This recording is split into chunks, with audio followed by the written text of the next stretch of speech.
Hello everyone, कैसे हो आप सभी। तो यहाँ पे देखिए मम्मी ने बढ़िया घर का पनीर बनाया है। दूध फाड़ा है, ताज़ा दूध फाड़ा है। देखिए इस तरीके से मम्मी को पनीर बनाना आता है, मुझे बिल्कुल भी नहीं आता है। और मम्मी नींबू से पनीर फाड़ लेते हैं। टाटरी से अगर वैसे आप दूध फाड़ते हो तो वो बहुत अच्छा फटता है और पनीर बहुत अच्छा बनता है। बट ये पनीर अच्छा है, बेस्ट है, क्योंकि घर का बना हुआ है। उसके बाद मम्मी ने पनीर की सब्जी भी बनाई है। ये देखिए, वो तो कच्चा पनीर अलग रखा हुआ है, ये मम्मी ने अपने लिए बनाई है सब्जी। इसमें मटर मशरूम और पनीर की सब्जी बनाई है अपने लिए। तो मम्मी को जो भी पसंद होता है खाने में बनाने का, उनका जो खाने का दिल करता है तो रसोई उनके लिए हाजिर है। जो मन करे मम्मी खुद अपना बना भी लेते हैं और जो भी उनको अच्छा लगता है। तो मैं अपना बना लेती हूँ खाना, जो मुझे खाना होता है। मम्मी अपना खाना बना लेते हैं। बाकी कुछ सब्जियों से तो मैं सच में बोर हो गई हूँ।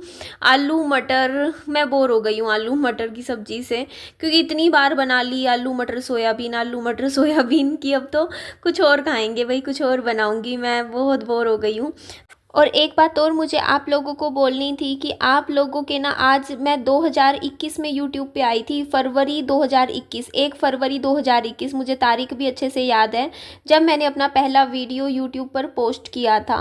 तो उन दिनों मैंने जो फरवरी महीने की मेरी वीडियोस गई थी, उसके बाद मैंने एक वीडियो गया था जिसमें मैंने बोला था कि मैं विहान के दादा दादी या ससुराल वालों से कभी अपना मतलब कोर्ट केस नहीं करूँगी। मैं कुछ भी नहीं, मतलब क्योंकि उस टाइम क्या था ना, मेरे पास बहुत बहुत भर भर के कमेंट्स आते थे जो मुझे कहते थे कि आप विहान का हिस्सा लो, विहान का हक लो, प्रॉपर्टी का केस करके विहान का हिस्सा आप ले लो, ऐसे वैसे बहुत इतने सारे मेरे पास कमेंट्स आया करते थे। तो उस टाइम मैंने एक वीडियो बनाई थी, अगर आपको याद हो तो आप ज़रूर देखिएगा। तो उसमें मैंने बोला था कि मैं कभी भी केस नहीं करूँगी, कोई कोर्ट का केस मैं नहीं करूँगी प्रॉपर्टी के लिए। और ये देखिए जी, ये हैं केले जो मैं आज 20 रुपए के लेके आई हूँ। बस इतने ही लाती हूँ केले, वरना क्या होता है ना कि ख़राब हो जाते हैं केले बहुत जल्दी। तो ये 2 दिन चल जाएंगे, बस इतने ही लाती हूँ 20 रुपए के। विहान को ट्यूशन पे देती हूँ क्योंकि खा लेता है बच्चा। तो उसके बाद ये देखो थोड़ा सा कमरे की, क्योंकि अभी विहान ट्यूशन गया हुआ है तो थोड़ी थोड़ी सफाइयाँ कर लेती हूँ। तो मैं यही कह रही थी कि और आज का दिन है, आप देखो 2021 चला गया, 2022, 2023, 2024 भी जाने को हो गया है। पूरे 4 साल हो चुके हैं और मेरे हस्बैंड को गुजरे भी 4.5 साल हो गए हैं। मैंने कोई केस नहीं किया, कोई प्रॉपर्टी नहीं ली। मैंने बोला था मैं नहीं लूँगी। तो वो चीज़ आप लोग देख सकते हो, जग जाहिर है, प्रूफ है कि हाँ। क्योंकि उस टाइम लोग बोला करते थे अरे ये क्यों छोड़ेगी, ये थोड़ी छोड़ेगी, ये सब कुछ ले लेगी। लेकिन आज आप लोगों के सामने है। मैंने यही बात बोली थी उस टाइम कि निधि शर्मा अपनी मेहनत से अपना खुद का एक घर बना लेगी। निधि किसी केस करके नहीं लेगी। और आज देख लो, मैं इस चीज़ को प्राउडली बोल सकती हूँ, गर्व के साथ आप सबके सामने ये बात बोल सकती हूँ कि हाँ, मैंने कुछ भी नहीं लिया, उनका 1 रुपया नहीं लिया। मैंने जो बनाया अपनी मेहनत से बनाया। ये जो घर आपको दिख रहा है, इसका एक एक टाइल, एक एक वॉलपेपर, एक एक चीज़ मैंने ज़ीरो से शुरू किया है, मैंने ज़ीरो से बनाया है। बहुत मेहनत करी मैंने, 4 साल दिन रात मेहनत करी है यूट्यूब पे। आप लोगों को भी पता है कितनी मेहनत लगती है, वीडियोस बनाना, एडिट करना, बनाते रहना, काम किया मैंने, बहुत मेहनत करी है।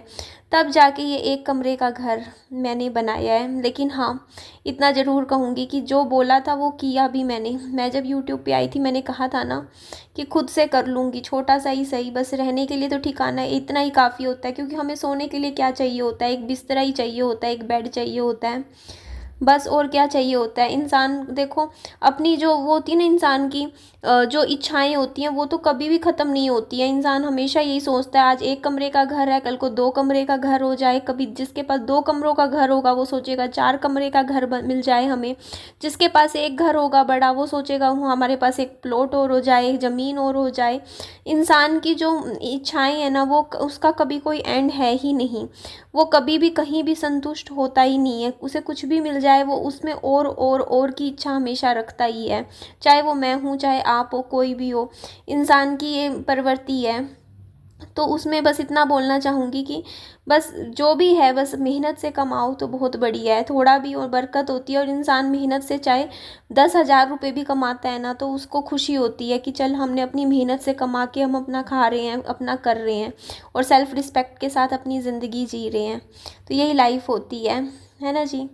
तो उसके बाद देखिए मैंने ये बेडरूम है, बेडरूम में आई, मैंने कहा यहाँ ये वाला जो बेडरूम है पीछे वाला, ये मैंने मेरी मम्मी को दे रखा है। यहाँ इस कमरे में मेरी मम्मी सोते हैं क्योंकि वो बुजुर्ग हैं, बड़े हैं और उनको लगती है ठंड। और ये कमरा आगे और पीछे दोनों जगह से बंद है, देखोगे आप, तो इस कमरे में ठंड थोड़ी कम होती है। और आगे वाले कमरे में क्योंकि सीधा देखो आगे आगे तो खुला है ना क्योंकि कमरा, तो वहाँ थोड़ा थोड़ा कमरा ठंडा हो जाता है। तो मैं तो अभी भी आप लोगों को बताऊँ, मैं पंखा चला के सोती हूँ इस टाइम भी, क्योंकि मुझे पता नहीं क्यों गर्मी लगती है। मैं कंबल ज़रूर ओढ़ लेती हूँ लेकिन कंबल ओढ़ने के बाद मुझे गर्मी लगने लग जाती है आधे घंटे बाद बहुत ज़्यादा। तो मैं तो अभी भी पंखा भी चलाती हूँ और कंबल भी ओढ़ती हूँ। बताओ, दोनों चीज़ें हैं। और मच्छर भी हैं देखो, हल्के फुल्के अभी भी हैं। देखो वो वाली अच्छी वाली जो ठंड होती है ना, देखो मतलब आप खुद सोचो यार, दिसंबर का महीना चल रहा है और मैं पंखा चला के सो रही हूँ। और आप में से कमेंट करके मुझे ज़रूर बताइएगा, आप में से कितने लोग हैं जो अभी भी पंखा चलाते हैं, क्योंकि उनको गर्मी लगती है। मुझे भी बहुत गर्मी लगती है। इवन विहान को ना मैं पहनाती हूँ ना, कंबल उड़ाती हूँ रात को, वो फेंक देता है, पूरी रात फेंकता रहता है क्योंकि उसको भी गर्मी लगती है। तो अब मैं उसको कॉटन के ही कपड़े पहना के सुलाती हूँ। उसको गर्म इनर पहना के 1-2 दिन सुला दिया, उसके दाने निकल गए बॉडी पे, छोटे छोटे छोटे। क्योंकि वो होता है ना कि मतलब गर्म कपड़ा सीधा शरीर पे पहनाओ तो वो सही नहीं होता, कॉटन का कपड़ा पहनाना चाहिए। और स्वेटर वगैरह तो सच कहूँ पहना के सोना ही नहीं चाहिए, अपना नॉर्मल कॉटन के कपड़ों में ही सोना चाहिए। तो ये देखो जी, यहाँ पे मैंने दोनों कमरों की कर दी अच्छे से सफाई। उसके बाद यहाँ पे मैं आप लोगों को दिखा रही हूँ वॉलपेपर और छत का वॉलपेपर। ये भी मैंने देखो जो भी चीज़ें यहाँ इस घर में हुई है ना, मैंने पहले दिमाग में सोची है कि यार इस महीने मेरी यूट्यूब से सैलरी आएगी। देखो हर एकदम से कुछ नहीं हुआ है, इस घर में एक एक चीज़ ना टाइम लगा है। ये वॉलपेपर लगाने के लिए मैंने कब तक कितने टाइम से सोच रही थी, फिर मैंने पैसे इकट्ठे किए, जमा किए, तब जाके देखो मैंने घर में पूरे में वॉलपेपर्स लगवाए। और घर को थोड़ा सा देखो, ये चीज़ें अच्छी लगती हैं, आप थोड़ा पैसा लगाओ अपने घर को सुंदर सजावट में लगाओ, डेकोरेशन में लगाओ। तो हेलो एवरीवन, कैसे हो आप सभी। तो शाम का टाइम है और 5:20 हो रखे हैं। और देखो आज सुबह से मुझे टाइम नहीं मिला बालों में कंघी करने का। एक्चुअली मैं ना सुबह के टाइम करती नहीं हूँ कंघी, क्योंकि बाल अगर आप ना सुबह उठते ही सो के उठ के, कई लोगों की आदत होती है ना खाना कंघी करने की, वो मेरी नहीं है। मेरे को ऐसा लगता है कि जब आप कुकिंग कर रहे हो ना तो आप ना कोम बाद में करो, क्योंकि सो के उठ के आप थोड़ा बहुत भी जैसे कोम करते हो ना सुबह, तो वो बाल थोड़ा बहुत, मान लो आपकी टी शर्ट पे एक आधा रह गया या कुछ भी, वो बाल आपके खाने में जा सकते हैं। और मेरा आज तक का रिकॉर्ड है, मेरे खाने में कभी बाल नहीं आता है। वो इसीलिए नहीं आता है, कई लोगों के आते हैं ना क्योंकि उनके हेयर फॉल हो रहा होता है, बाल झड़ते हैं, है ना, लेडीज का ये प्रॉब्लम रहती है। और वो सुबह सुबह पहले बालों में कंघी करेंगी फिर रसोई में जाएंगी। कभी ऐसे मत किया कीजिए, पहले प्रॉपर किचन में जाओ, नहा लो, लेकिन बाल बाद में छेड़ो, खाना वाना बना लो, रसोई का काम निपटा लो, उसके बाद दिन में कंघी करो आराम से। और मुझे तो दिन में भी टाइम नहीं मिला, आज पूरा दिन मेरा ऐसा निकला है। अब जाके आप खुद देखिए टाइम, रात को कल रात को कंघी करी थी मैंने, और आज देखो शायद अब विहान जब सो जाता है तब मैं कंघी करती हूँ। बाकी नींद आजकल मेरी ऐसी ही हो रही है, सोती हूँ गुस्सा बहुत चढ़ता है मेरे को रात को। विहान का पता है, मैं बता रही हूँ 1 महीने से मेरे साथ ऐसा चल रहा है। मेरा बच्चा पहले ना रात को 9 बजे सोता था, सुबह उठता था आराम से, पूरी रात अच्छे से सोता था। अब क्या हो रहा है, एक तो सोता लेट है, 11 बजे सोएगा, पता नहीं क्यों 10:30 11 तो बजा ही देता है। तो 11 बजे अगर सो रहा है तो उसके बाद 1 बजे उठ जाएगा, उठ के आधा घंटा रोता रहेगा, नींद में बहुत बातें करता है। मैं समझ नहीं पा रही क्या हो गया इसको, 1 महीने से नींद में बातें करता है, नींद में बड़बड़ाता है मेरा बेटा विहान। नींद में मम्मी मम्मी ये करो, मम्मी ऐसे, मम्मी वैसे, और नींद में होता है बिल्कुल थोड़ी सी, मतलब होता नहीं 50% जाग होती है, 50% नींद होती है। बोलता रहेगा, रोना शुरू, रोता रहेगा, आधा घंटा ऐसा निकाल देगा। उसके बाद एक जैसे मतलब रोज का 1 महीने से कर रहा है, उसके बाद फिर वो सो जाएगा बड़बड़ा के, बोल के, ये वो चिड़चिड़ा सा हो जाता है। मतलब जैसे होता नहीं छोटा बच्चा होता है देखो 6 महीने साल का, जो नींद टूट जाए जिस बच्चे की, वो रोता है, उस तरीके से रोता है। और उसके बाद देखो फिर आराम से फिर सो जाता है, आधा घंटा परेशान करता है, आधा घंटा 35 मिनट। लेकिन मेरी नींद जैसे मतलब खराब हो जाती है ना वो आधा घंटा, फिर मेरे को, मैं बड़ा डिस्टर्ब सी हो जाती हूँ, क्योंकि फिर दोबारा आंख लगाना, सोना 1-1.5 घंटा रात को बहुत खराब हो जाता है मेरा। क्योंकि मेरी नींद ऐसी होती है उस टाइम, क्या होती है मेरी हालत ऐसी होती है, क्योंकि अब मैं पूरा दिन काम में व्यस्त होती हूँ, तो मेरे को उस टाइम सोना होता है पीसफुली, कि बस मैं लेटूं और बस मेरे को कोई डिस्टर्ब ना करे, 7-8 घंटे में अच्छे से सोऊं। और उस टाइम ये विहान का बच्चा मुझे चै चै चै चै चै चै इतना करता है, तो मेरी नींद खराब। और 1 महीने से हो रहा है, और पता नहीं क्यों एक आदत हो गई, जैसे होता नहीं बच्चे की आदत हो जाती है।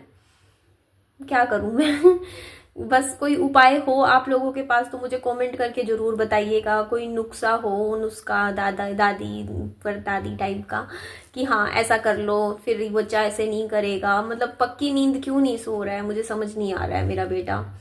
और वैसे फिर मैं सुबह लेट ही उठाती हूँ इसको आराम से, क्योंकि स्कूल इसका भी लेट है, 9 सवा 9 बजे का है, तो आराम से 8 बजे उठाती हूँ मैं सोचती हूँ इसकी नींद पूरी हो जाए। तो चलिए जी, नेक्स्ट वीडियो में आप लोगों से मिलती हूँ। अपना खूब सारा ध्यान रखिए। वीडियो अच्छी लगे तो लाइक कीजिएगा, चैनल को सब्सक्राइब भी कर दीजिएगा। Bye bye, take care.